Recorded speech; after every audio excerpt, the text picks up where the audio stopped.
Your Invisible Power by Geneviève Behrend. Chapter 3. Relation between Mental and Physical Form. Some persons feel that it is not quite proper to visualize for things. It's too material, they say. But material form is necessary for the self-recognition of spirit from the individual standpoint, and this is the means through which the creative process is carried forward. Therefore, far from matter being an illusion and something that ought not to be, as some metaphysical teachers have taught, matter is the necessary channel for the self-differentiation of spirit. However, it is not my desire to lead you into lengthy and tiresome scientific reasoning in order to remove the mystery of visualization and to put it upon a logical foundation. Naturally, each individual will do this in his own way. My only wish is to point out to you the smoothest way I know, which is the road on which Troward guides me. I feel sure that you will conclude, as I have, that the only mystery in connection with visualizing is the mystery of life taking form, governed by unchangeable and easily understood laws. We all possess more power and greater possibilities than we realize, and visualizing is one of the greatest of these powers. It brings other possibilities to our observation. When we pause to think for a moment, we realize that for a cosmos to exist at all, it must be the outcome of a cosmic mind, which binds all individual minds to certain generic unities of action, thereby producing all things as realities and nothing as illusions. If you will take this thought of Troward's and meditate upon it without prejudice, you will surely realize that concrete material form is an absolute necessity of the creative process. Also, that matter is not an illusion, but a necessary channel through which life differentiates itself. If you consider matter in its right order as the polar opposite to spirit, you will not find any antagonism between them. On the contrary, together they constitute one harmonious whole. And when you realize this, you feel, in your practice of visualizing, that you are working from cause to effect, from beginning to finish. In reality, your mental picture is the specialized working of the originating spirit. One could talk for hours on purely scientific lines, showing, as Troward says, that raw material for the formation of the solar systems is universally distributed throughout all space. Yet investigation shows that while the heavens are studded with millions of suns, there are spaces that show no signs of cosmic activity. This being true, there must be something which started cosmic activity in certain places, while passing over others in which the raw material was equally available. At first thought, one might attribute the development of cosmic energy to the etheric particles themselves. Upon investigation, however, we find this to be mathematically impossible in a medium which is equally distributed throughout space, for all its particles are in equilibrium. Therefore no one particle possesses in itself a greater power of originating motion than the other. Thus we find that the initial movement, though working in and through the particles of primary substance, is not the particles themselves. It is this something we mean when we speak of spirit. The same power that brought universal substance into existence will bring your individual thought or mental picture into physical form. There is no difference of kind in the power. The only difference is a difference of scale. The power and the substance themselves are the same. Only in working out your mental picture it has transferred its creative energy from the universal to the scale of the particular, and is working in the same unfailing manner from its specific centre, your mind. End of chapter 3.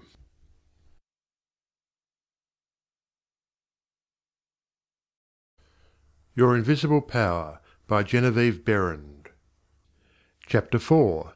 Operation of your mental picture. The operation of a large telephone system may be used as a simile. The main or head central subdivides itself into many branch centrals, every branch being in direct connection with its source, and each individual branch recognizing the source of its existence, reports all things to its central head. Therefore, when assistance of any nature is required, new supplies, difficult repairs to be done, or what not, the branch in need goes at once to its central head. It would not think of referring its difficulties, or its successes, to the main central of a telegraph system, although they belong to the same organization. These different branch centrals know that the only remedy for any difficulty must come from the central out of which they were projected. If we, as individual branches of the universal mind, would refer our difficulties in the same confident manner to the source from which we were projected, and use the remedies that it has provided, we would realize what Jesus meant when he said, "Ask, and ye shall receive." Our every requirement would be met. Surely the Father must supply the child. The trunk of the tree cannot fail to provide for its branches. Everything animate or inanimate is called into existence or outstandingness by a power which itself does not stand out. The power that creates the mental picture, the originating spirit substance of your pictured desire, does not stand out. It projects the substance of itself, that is, a solidified counterpart of itself, while it remains invisible to the physical eye. Only those will ever appreciate the value of visualizing who are able to realize Paul's meaning when he said, "The worlds were formed by the word of God. Things which are seen are not made of things which do appear." There is nothing unusual or mysterious in the idea of your pictured desire coming into material evidence. It is the working of a universal natural law. The world was projected by the self-contemplation of the universal mind, and this same action is taking place in its individualized branch, which is the mind of man. Everything in the whole world has its beginning in mind, and comes into existence in exactly the same manner from the hat on your head to the boots on your feet. All are projected thoughts, solidified. Your personal advance in evolution depends upon your right use of the power of visualizing, and your use of it depends on whether you recognize that you, yourself, are a particular center through and in which the originating spirit is finding ever new expression for potentialities already existing within itself. This is evolution, this continual unfolding of existing, though outwardly invisible things. Your mental picture is the force of attraction that evolves and combines the originating substance into specific shape. Your picture is the combining and evolving powerhouse, so to speak, through which the originating creative spirit expressed itself. Its creative action is limitless, without beginning and without end, and always progressive and orderly. It proceeds stage by stage, each stage being necessary preparation for the one to follow. Now let us see if we can get an idea of the different stages by which the things in the world have come to be. Troward says, if we can get at the working principle which is producing these results, we can very quickly and easily give it personal application. First, we find that the thought of originating life, or spirit, about itself, is its simple awareness of its own being, and this produced a primary ether, a universal substance out of which everything in the world must grow. Troward also tells us that though this awareness of being is a necessary foundation for any further possibilities, it is not much to talk about. It is the same with individualized spirit, which is yourself. Before you would entertain the idea of making a mental picture of your desire as being at all practical, you must have some idea of your being, of your I am, and just as soon as you are conscious of your I amness, you begin to wish to enjoy the freedom which this consciousness suggests. You want to do more and be more, and as you fulfill this desire within yourself, localized spirit begins conscious activities in you. The thing you are most concerned with is the specific action of the creative spirit of life, universal mind specialized. The localized God germ in you is your personality, your individuality, and since the joy of absolute freedom is the inherent nature of this God germ, it is natural that it should endeavor to enjoy itself through its specific center. And as you grow in the comprehension that your being, your individuality, is God particularizing himself, you naturally develop divine tendencies. You want to enjoy life and liberty, you want freedom in your affairs as well as in your consciousness, and it is natural that you should. Always with this progressive wish there is a faint thought picture.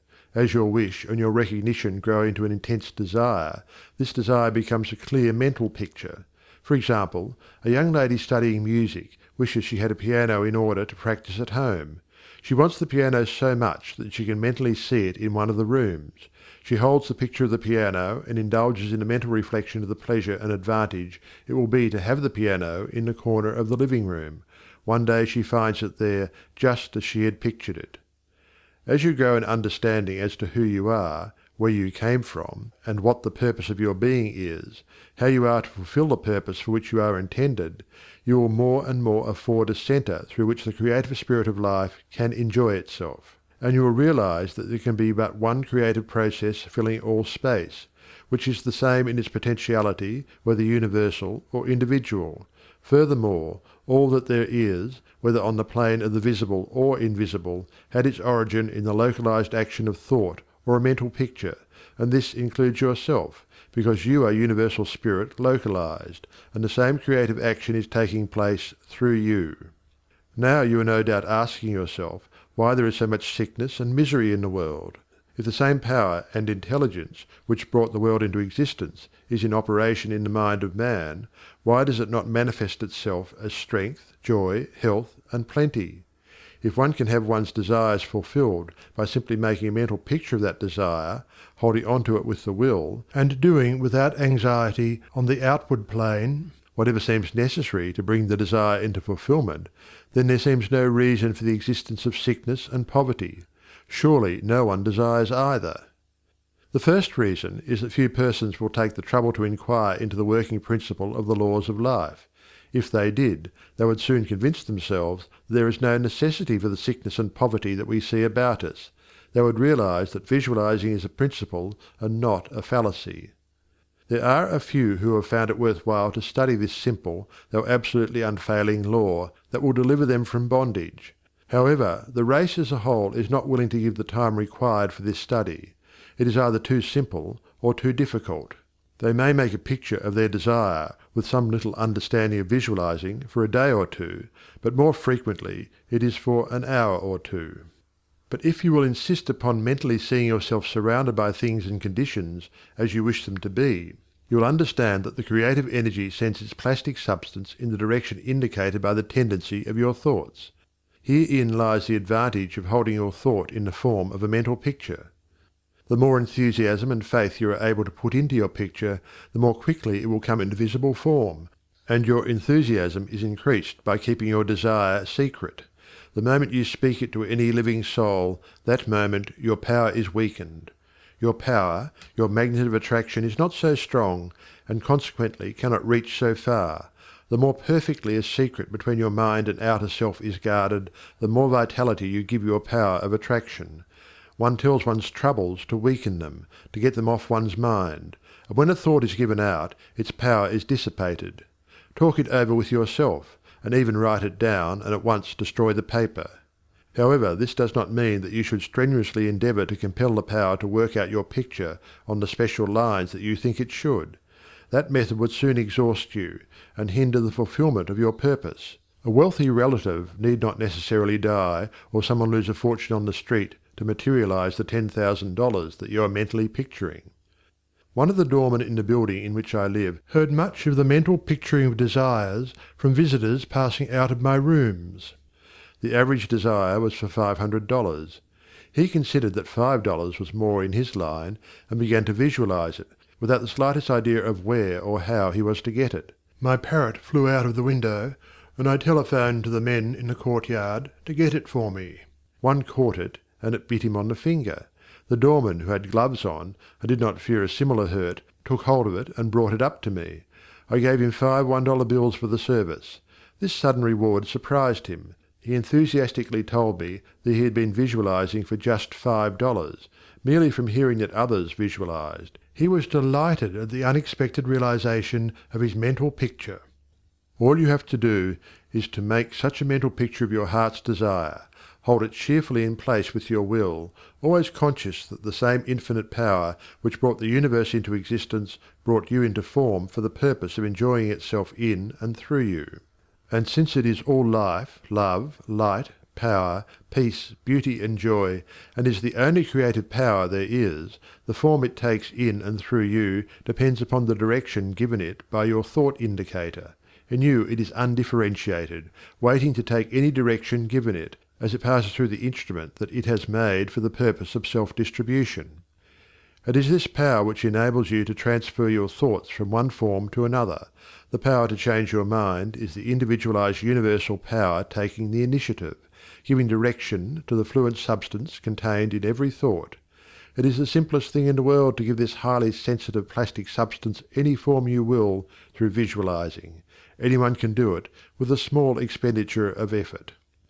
Once you really believe that your mind is a centre through which the plastic substance of all there is in your world takes involuntary form, the only reason why your picture does not always materialize is because you have introduced something antagonistic to the fundamental principle. Very often this destructive element is caused by the frequency with which you change your pictures. After many such changes, you decide that your original desire is what you want after all. Upon this conclusion, you begin to wonder why, being your first picture, it hasn't materialized. The plastic substance with which you are mentally dealing is more sensitive than the most sensitive photographer's film. If, in taking a picture, you suddenly remember that you had already taken a picture on that same plate, you would not expect a perfect result of either picture. On the other hand, you may have taken two pictures on the same plate unconsciously.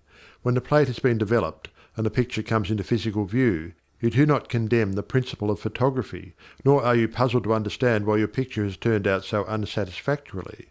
You do not feel that it is impossible for you to obtain a good, clear picture of the subject in question. You know that you can do so by simply starting at the beginning, putting in a new plate, and determining to be more careful while taking your picture next time. These lines followed out, you are sure of a satisfactory result. If you will proceed in the same manner with your mental picture, doing your part in a correspondingly confident frame of mind, the result will be just as perfect. The laws of visualizing are as infallible as the laws governing photography. In fact, photography is the outcome of visualizing. Again, your results in visualizing and your desires may be imperfect or delayed through the misuse of this power, owing to the thought that the fulfillment of your desire is contingent upon certain persons or conditions. The originating principle is not in any way dependent upon any person, place, or thing. It has no past and knows no future. The law is that the originating creative principle of life is the universal here and everlasting now. It creates its own vehicles through which to operate. Therefore, past experience has no bearing upon your present picture. So do not try to obtain your desire through a channel that may not be natural for it, even though it may seem reasonable to you. Your feeling should be that the thing, or the consciousness which you so much desire, is normal and natural, a part of yourself, a form for your evolution. If you can do this, there is no power to prevent your enjoying the fulfillment of the picture you have in hand, or any other. End of chapter 4.